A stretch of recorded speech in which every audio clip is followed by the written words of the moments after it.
Hello there, welcome back to another walkthrough and guide for Paladin's Lance.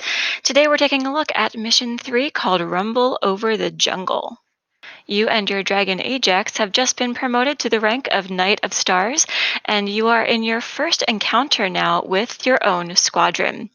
Your squadron will start by default in echelon formation, but I recommend you change that to a strong right formation, which you can switch by selecting that on the radial menu or by pressing 2 on your keyboard. These black dragons will fire green acid balls at you and your squadron, and so I recommend that you start off flying beneath them, firing as much of your own breath weapons and as your allies' breath weapons as you can until you approach them. This is really your first big aerial fight and dragon encounter in the game, so it might take you a little bit of time to get the hang of exactly how to encounter and fight these dragons who are also trying to dodge and fight you at the same time. But with the help of your allies, your breath weapon, and your lance, you should be able to defeat this first round of dragons pretty easily. And don't forget, if you should find yourself falling victim to their lances or to their breath weapons, you can always throw yourself into zombie mode real quick, which will help you succeed through the level even if you die.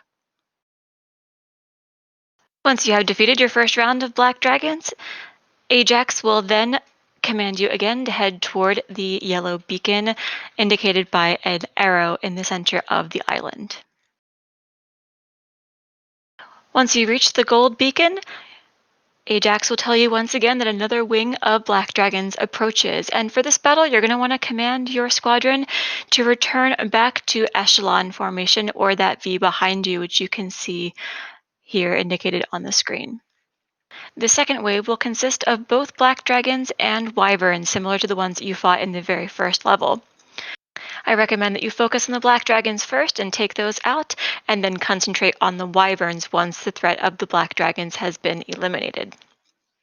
Pay very close attention to the black dragon's breath weapon in this level.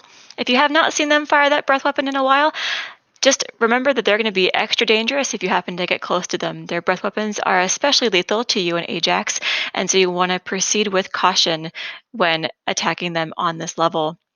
And then once those black dragons are defeated, go ahead and take out those wyverns there with a lance or a breath weapon to defeat them.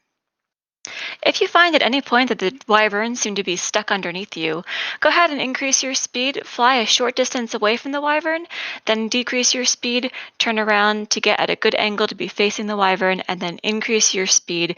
Line him up so that he's on the right hand side so that you can slam him finally, once and for all, with that lance. The third and final wave of this fight is the hardest one yet because it contains the Black Wings Commander Dragon. For this fight, I recommend you switch the formation of your squadron and put them in a vertical V formation. I would leave your allies to focus on the commander for the beginning, while you focus on eliminating the side guys and getting rid of that competition. Unfortunately, your own allies may die in the process, but then it will be a standoff between you and the commander at the end. Once again, I want to recommend that you use your radar, the circle on the bottom right hand side, to indicate how close the bad guys are to you, whether they're above you or below you, and the location of their breath weapons. When it's time for your showdown with the commander, getting lined up and getting set up is everything in this level. You really want to focus on adjusting your speed to stay behind the commander. Don't let him try to turn on you, and avoid his breath weapon at all costs. This can be quite the aerial dance because this commander is quite a tough mini boss to fight here. He's going to keep trying to dodge to your left side and avoid that lance, which is on your right. But just stay with him, decrease your speed to get more of a sharper turn. And then when you think you've got yourself angled correctly, go ahead and increase your speed and try and get him on the right. And once you defeat the Blackwing Commander, you and Ajax will land on the beach where more surprises await you. Thanks for watching.